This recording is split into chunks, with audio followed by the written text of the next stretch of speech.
Hello students, नमस्कार सभी को। आज का जो लेक्चर है हमारा वो है, टॉपिक है हमारा onto function. Onto function, इसको हम ऑन टू फंक्शन भी कहते हैं और we call this as surjective function भी कहते हैं इसको बेटा। We call this as surjective function also.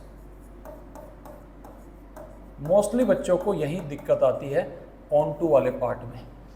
तो पहले समझेंगे डेफिनेशन क्या है ऑन टू फंक्शन की। अगर मान लीजिए आपके पास फंक्शन है ए से लेके बी तक, ये कोई फंक्शन है। अब अगर मान लो मैं कह दूं कि if range of this function, range f is equals to codomain के बराबर आ जाए, तो तब हम कहेंगे then f is onto, then f is onto function, then f is a on to function। ऐसा बोला उसने। अब यहां पर नेक्स्ट क्वेश्चन अराइज, अगर रेंज f कोडोमेन के बराबर नहीं है तो डेफिनेटली रेंज कभी कोडोमेन से तो बड़ी होगी नहीं। तो next question arise, if range f is properly contained in codomain, यानी प्रॉपर सबसेट हो जाए, तो तब हम कहते हैं then f is into function, then f is into function। इसका मतलब तो क्या हो गया, अगर फंक्शन ऑन टू नहीं होगा तो इनटू होगा। तो यहाँ से हमें इन्हीं डेफिनेशंस को पहले समझना है, और मेनली जो प्रॉब्लम बच्चे की है वो आती है रेंज निकालने में। तो पहली कंडीशन है कि रेंज f अगर कोडोमेन के बराबर आ जाए तो फंक्शन ऑन टू हो जाएगा, सीधी बात है। लेकिन अगर रेंज f प्रॉपरली कंटेन्ड हो जाए कोडोमेन के अंदर, तो तब हम उस फंक्शन को क्या बुलाते हैं, we call this function as into function. तो एक काम करते हैं, कुछ इलस्ट्रेशंस के साथ समझते हैं कि भाई क्या है onto function. So let us consider one illustration. पहले एलिमेंट्री एग्जांपल ही लेते हैं। सपोज करिए हमने सेट ए लिया और यहाँ पर लिया हमने सेट बी। सपोज करिए सेट ए में एलिमेंट्स है 1 2 3, यहाँ हमारे पास एलिमेंट है a b c d. Suppose we have such function. एक काम करते हैं, इसका एरो डायग्राम बनाते हैं। एफ हमने फंक्शन बनाया, कहाँ से कहाँ। Suppose this is the function. तो सबसे पहले मैं आपसे पूछूंगा यार इस फंक्शन की रेंज क्या है, what is the range of this function. आप क्लियरली कहेंगे कि सर रेंज फंक्शन की यहाँ पर रेंज एफ है। रेंज एफ में एलिमेंट्स आ रहे ए बी सी। मुझे बताइए कोडोमेन क्या है। कोडोमेन पूरा सेट बी है, यानी कि कोडोमेन इज सेट बी। अब जरा बताइए रेंज एफ और कोडोमेन के बीच में क्या नाता यार, what is the relationship between them. You can clearly say that range F in this case is properly contained in set B. So this function is not onto, this is not onto, this is not onto. In fact, this is into function, this is into function, this is into function. तो ये onto नहीं है। तो कहेंगे sir topic तो onto function का start किया था, तो यार उसका भी एग्जाम्पल ले लेते हैं। Let us consider one more example.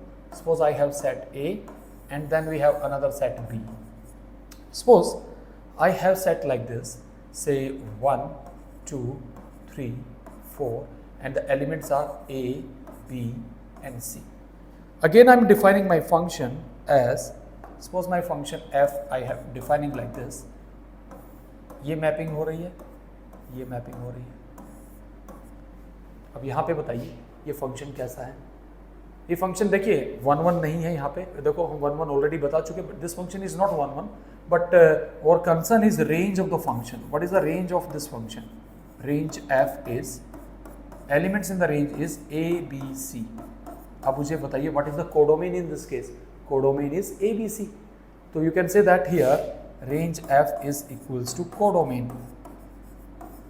तो clearly आपने देखा कि ये function क्या हो गया, this function is onto, this is onto. तो देखिए अगर इस तरीके से डायग्राम दे रखे तब तो हम डेफिनेशन को समझ सकते हैं, लेकिन चीज़ें कॉम्प्लिकेटेड कहाँ होती है, चीज़ें कॉम्प्लिकेटेड वहाँ होती है जब हमें रेंज निकालनी पड़ती है। तो यार बेसिकली देखा जाए तो आज का हमारा पूरा लेक्चर हमें डेडिकेट कर देना चाहिए रेंज निकालने पे। अगर रेंज निकालनी आ गई बच्चों को तो डेफिनेटली वो बच्चे सारे के सारे बच्चे ऑन टू को समझ जाएंगे। तो लेट अस फोकस रेंज। मैं डिफाइन करता हूं what is range of a function. Range of a function, और समझना मैं बहुत इजी तरीके से आपको रेंज के कंसेप्ट बताऊंगा। किसी फंक्शन की रेंज का क्या मतलब होता है। देखो बेसिक डेफिनेशन तो यह है कि हम किसी भी फंक्शन को उसकी डोमेन से कोडोमेन तक डिफाइन करते हैं। We define every function from its domain to codomain, ऐसे डिफाइन करते हैं। तो तब हम इस फंक्शन की जो रेंज f है हम ऐसे लिखते हैं, it is a collection of all those fx such that x कहां से आएगा, x बिलोंग्स टू डोमेन। कई बार हम इसको ये भी कह देते हैं कि सर ये तो सेट ऑफ आउटपुट्स है, set of outputs. Sometimes we also call this as this is nothing but set of outputs.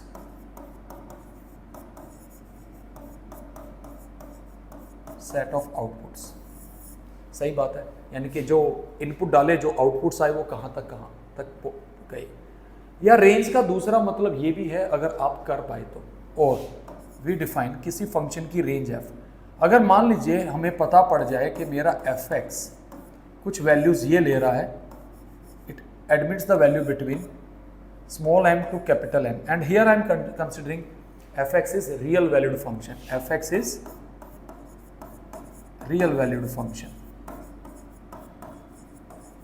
यानी कि इस केस में जो उस फंक्शन की रेंज आ जाएगी we call that range f is nothing but small m to capital M। अब ये स्मॉल m क्या है, इस फंक्शन की लीस्ट वैल्यू है। क्या है इसकी least value, this is the least value, यानी कि इसलिए जो सबसे छोटी वैल्यू ली उसको कहेंगे।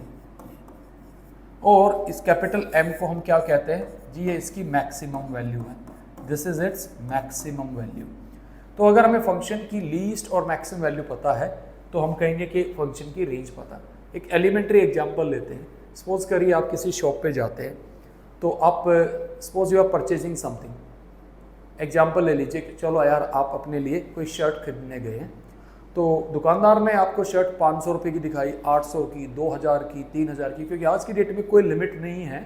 तो अब आप देखते जा रहे तो सर्टेनली दुकानदार सोचेगा भाई हम कितनी शर्ट और इसको दिखाएं। तो उन्होंने आपसे पूछा कि भाई आपका बजट क्या है, तो आप कहेंगे कि भाई मिनिमम से मिनिमम 800 रुपये और मैक्सिमम से मैक्सिमम 2000। जिसका मतलब वो क्या करेगा, अब आपको इसी रेंज में आपको शर्ट्स दिखाएगा। तो यानी कि मिनिमम जो आप पैसा यहाँ पे इन्वेस्ट कर सकते हैं वो है 800 रुपये, and maximum that you can avail that is 2000। तो उसी बीच में तो रेंज आ जाएगी। तो सिमिलरली तो फंक्शन की लीस्ट और मैक्सिमम वैल्यू पता है तो हम फंक्शन की रेंज निकाल सकते हैं। तो एक काम करते हैं, let us start with elementary functions. Start करते हैं। सबसे पहले नंबर 1, अगर fx आपका कोई क्वाड्रेटिक फंक्शन है, fx is of this form ax² plus bx plus c, ऐसे फंक्शंस की if a is not equals to 0, ऐसे फंक्शन की डोमेन क्या है पहले तो मुझे बताइए। What is the domain of such function, what is the domain? Domain is all real numbers, domain is all real numbers. देखिए इसका ट्रिक क्या है, यहाँ पर हमारे पास ट्रिक है कंप्लीटिंग द स्क्वायर। सपोज आपका फंक्शन है fx equals to x² plus x plus 1। यहाँ तक जाने से पहले एक चीज़ मुझे आराम से बताइए, मैं यहाँ पे जाने से पहले एक छोटा सा रिव्यू आपसे चाहूँगा। Review is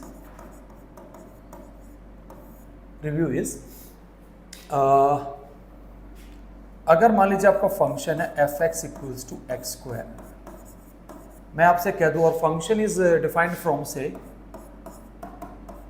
r to r, मुझे बताइए इसकी डोमेन क्या? डोमेन तो r मैंने बता ही दी है, डोमेन है r। अब मैं रेंज की बात करूंगा यहाँ पे। आप रेंज कैसे निकालोगे? रेंज निकालने के लिए डोमेन के एलिमेंट ही तो डालोगे। तो डोमेन के एलिमेंट जब आप यहाँ सब्स्टिट्यूट करोगे तो आप जानते हैं किसी भी नंबर का स्क्वायर हमेशा ग्रेटर देन इक्वल्स टू 0 होगा, चाहे कोई भी x क्यों ना हो, क्योंकि स्क्वायर इज ऑलवेज। तो किसी भी स्क्वायर की लीस्ट वैल्यू क्या है जी? The least value of the square is 0. So इसकी रेंज आ जाएगी, range of this function will be close interval 0 to infinity. अब जरा यहां ध्यान से देखिए कोडोमेन क्या है, जरा इस पे फोकस करिए. What is codomain? Codomain is R. So you can say it is contained in R. So this function is not onto, it is into function. This is into function. हमने देखिए यहां पे square से क्या idea लगाया. तो की factor is, समझिए किसी भी नंबर का स्क्वायर अगर आप करेंगे ये ग्रेटर देन इक्वल्स टू 0 आएगा. तो this is the entire idea to find the range of any quadratic expression. तो अब यहाँ डोमेन तो मुझे मिल गई, तो मैं इस पे निकालना चाहता हूँ. तो कंप्लीटिंग द स्क्वायर करने का तरीका क्या है? बहुत सिंपल है. आप यहाँ पर x का कोफिशिएंट देखिए कितना है 1. इसका हाफ का स्क्वायर ऐड एंड सब्ट्रैक्ट कर दीजिए. We did that. Now can you recognise this term? This term is nothing but x plus half whole square plus 3/4. Now the question is over. Question कैसे over हो गया? अब यहाँ पे information आपको ढूंढनी इसकी रेंज के लिए. किसके लिए? You know that this expression is always positive. So you can say that इसकी लीस्ट वैल्यू क्या आएगी इस डोमेन में? 0 आएगी, ग्रेटर देन इक्वल्स टू 0. सही बात है. अब दोनों तरफ इनइक्वलिटी में अगर मैं जरा ध्यान से देखिएगा, इफ आई ऐड 3/4 तो ये कहाँ से जाएगा भाई? Greater than equals to 3/4. यार ये 3/4 से बड़ा है तो इसका मतलब इसकी रेंज क्या आ जाएगी? Range of this function is close interval 3/4 to infinity. अब यहाँ मैं एक शॉर्टकट भी दे सकता हूँ, बट प्रॉब्लम इज दैट कि CBSE में उस शॉर्टकट को मानते नहीं है. तो बेसिकली ध्यान रखिएगा, अगर coefficient of A is greater than 0, coefficient of A greater than 0, तो क्या होता है? ग्राफ की कनकेविटी, ये ग्राफ ऊपर की तरफ खुलेगा, ऐसे ऊपर की तरफ खुलेगा, और ये इसके एब्सिसा के आएगा -b/2a -d/4a. तो ऐसे फंक्शन की रेंज आती है close interval -d/4a to infinity. ये रेंज आती है. तो एक काम करते हैं, वेरिफिकेशन भी कर देते हैं. तो देखिए वेरिफिकेशन कैसे करेंगे जरा वो भी समझिए. How will handle the verification part? C,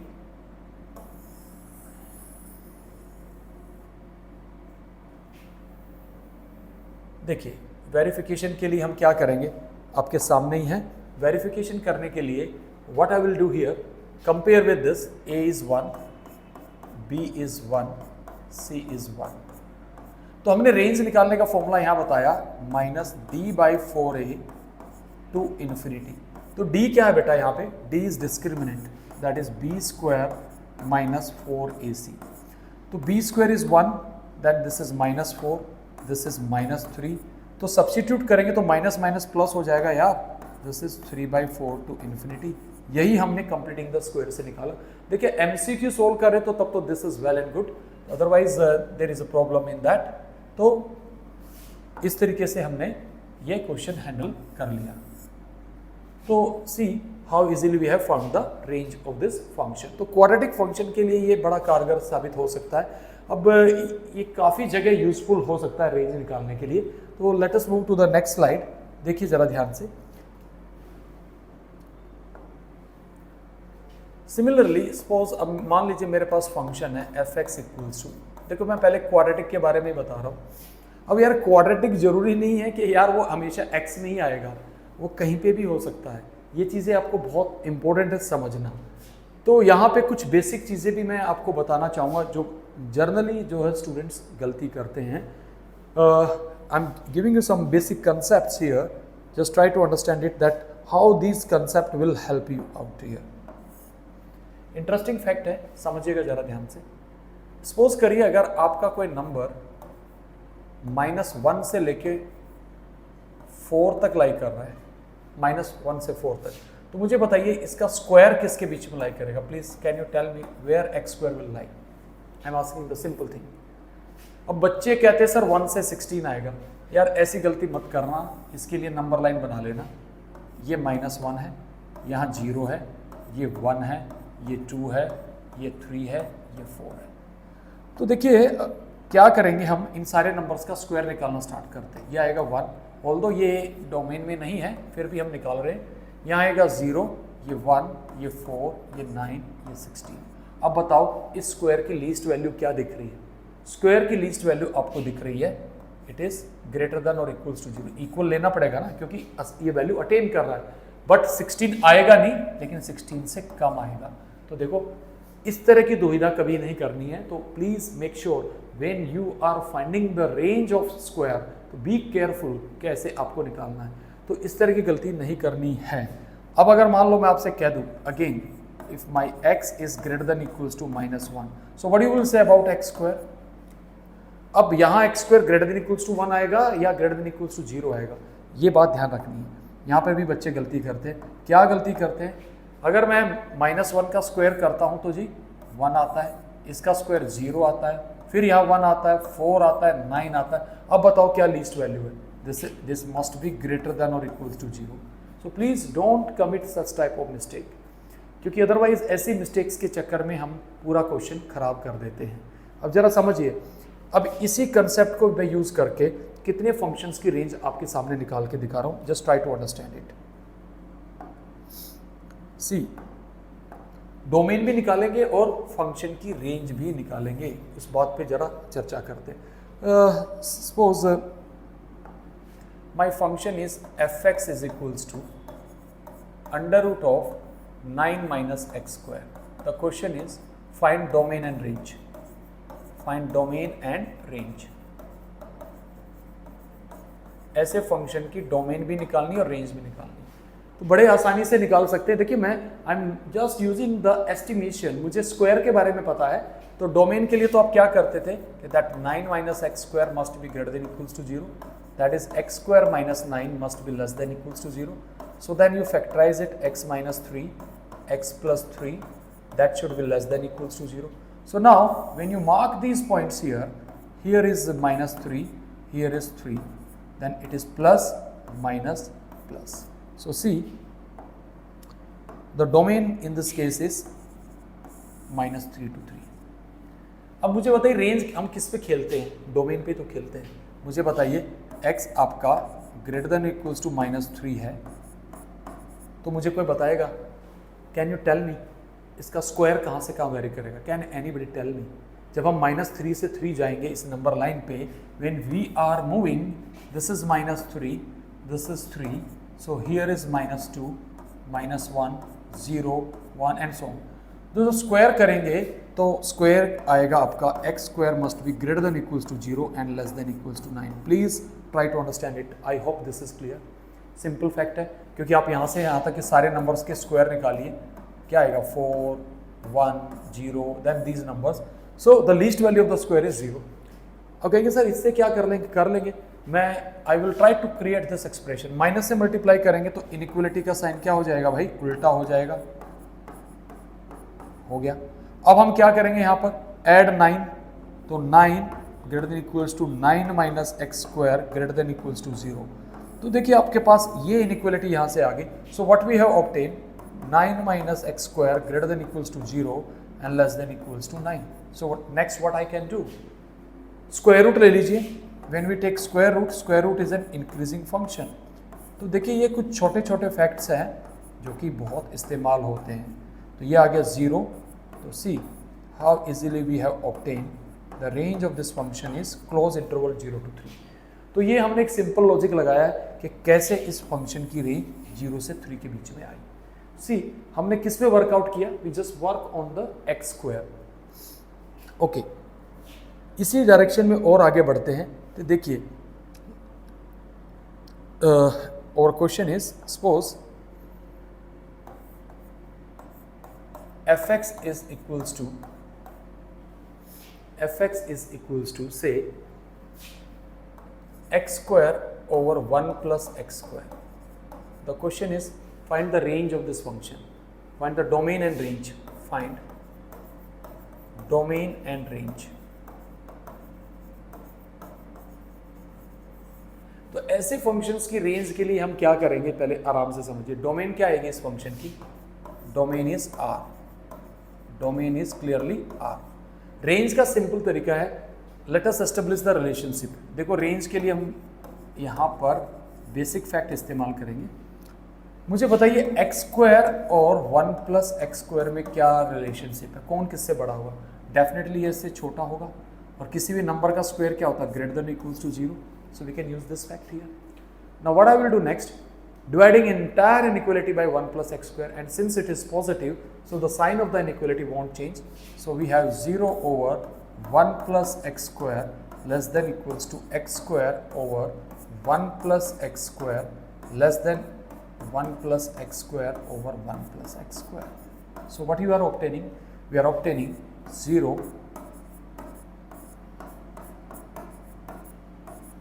See, what is the range of this function now? The range is 0 close open this. So clearly you can find the range of such type of function. Okay, next comes, इसी range section में हम modulus की तरफ भी बढ़ते हैं। तो modulus functions को कैसे हैंडल करते हैं? मॉडुलस फंक्शन,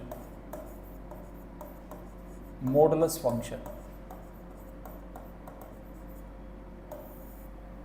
देखिए, जब आप लिखते हैं f x is equals to mod x, can anybody tell me what is the domain of this? Domain of modulus of x is R. सारे रियल नंबर होंगे, सारे के सारे रियल नंबर होंगे। अब आपने क्या देखा था कि मोड एक्स की लीस्ट वैल्यू क्या होती है? Mod x is greater than equals to 0। So the range of this function is close interval 0 to infinity. अब आपको ये वाला फैक्ट पता है तो you can find the range of all type of the functions. अब देखिए क्या करता है एग्जामिनर, आपके साथ खेलता है। Suppose the question is f x equals to 3 minus 2 mod x, और अब आपसे कह देता find its range, find its range. तो ऐसे फंक्शंस की रेंज निकालने का तरीका क्या है? डोमेन तो इसकी क्या आएगी? Domain is clearly R, domain is clearly R. So we'll start with the modulus of x. We know that modulus of x is greater than equals to 0 for all x belongs to the domain. So minus 2 times of mod x is less than equals to 0 certainly. अब हम क्या करेंगे? पूरी inequality में 3 add कर देंगे, तो 3 minus 2 mod x is less than equals to 3. अब इसकी लीस्ट वैल्यू 3 है, बट सर्टेनली ये किससे बड़ा आएगा? माइनस इन्फिनिटी से। So see again we have the range, range of the function is now, range f of such type of function is, this is nothing but minus infinity to close interval 3. तो ये कुछ चीज़ें आपको दिमाग में रखनी होंगी कि इस टाइप के फंक्शंस की रेंज निकालने का तरीका क्या है। आपको मोड पे काम करना होगा। इसी कैटेगरी में एक और एग्जांपल दे देता हूँ कि सपोज आपको दे दिया गया कि f x equals to mod of x minus 1 plus 2, और आपसे कहा जाएगा कि फाइंड इट्स रेंज। घबराना नहीं है, मॉडुलस किसी पे भी लगा हो तो इसकी रेंज के लिए आप क्या करेंगे? You will start like this, mod x minus 1 greater than equals to 0, यही लिखना है भाई। अब आप क्या करेंगे? पूरी इनइक्वालिटी में 2 ऐड कर दीजिए। So what you are getting? Greater than equals to 2। So the range is close interval 2 to infinity. आपने देखा कि हम मॉडुलस फंक्शन को कैसे हैंडल कर रहे हैं। एक चीज़ और ध्यान रखना, मोड एक्स की डेफिनेशन ये भी, ये गलती नहीं करनी है, under root of x square is mod x. ये मेरे मॉडुलस वाली सीरीज के लेक्चर में आप देख सकते हैं कि how we have establish this relationship. तो ये मैं बेसिक स्कूल लेवल पे बता रहा हूँ चीज़ें कि ऐसे इनको लिखना होता है। और आगे देखिए, अब एक और बड़ा इंपॉर्टेंट फंक्शन आता है जिसको कहते हैं रेसिप्रोकल फंक्शन। रेसिप्रोकल फंक्शन यार इसकी बड़ी अच्छी यूज़ है और ये सबको अच्छे से यूज़ करना आना चाहिए। क्या होता है रेसिप्रोकल फंक्शन? अगर एफ एक्स आपके पास 1/x है तो यार इस फंक्शन की डोमेन क्या आती है? Domain of this function is real number except 0।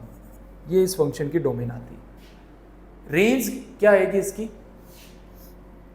Range भी इसकी यही आएगी, ये कभी 0 तो नहीं आएगा। Range is also r minus 0। अब कहेंगे सर इतना आसान पूछ रहे, लेकिन इसका ग्राफ बहुत important. I am making the graph of this function. इस फंक्शन का ग्राफ याद रखिएगा, ये बहुत इंपॉर्टेंट है। ये ग्राफ है इस फंक्शन का, just try to understand it. खास बात क्या है इस ग्राफ में जो समझने वाली है, सपोज करिए if I take here some point से x1 and here is some point से x2। अब जरा ध्यान से देखिए क्या हो रहा है, ये फंक्शन इधर क्या है, अगर आप देखिए x1 less than x2, it is implying that क्या हो रहा है, this is decreasing function. Now this height is more, this is 1 by x1 and this height is 1 by x2. So what you are obtaining, that is 1 over x1 is greater than 1 over x2। यानी कि जब आप reciprocal लेंगे तो sign of the inequality या orientation जो है उल्टा हो जाएगा। अब एक और गलती नहीं करनी है, वो जरा ध्यान से समझिएगा।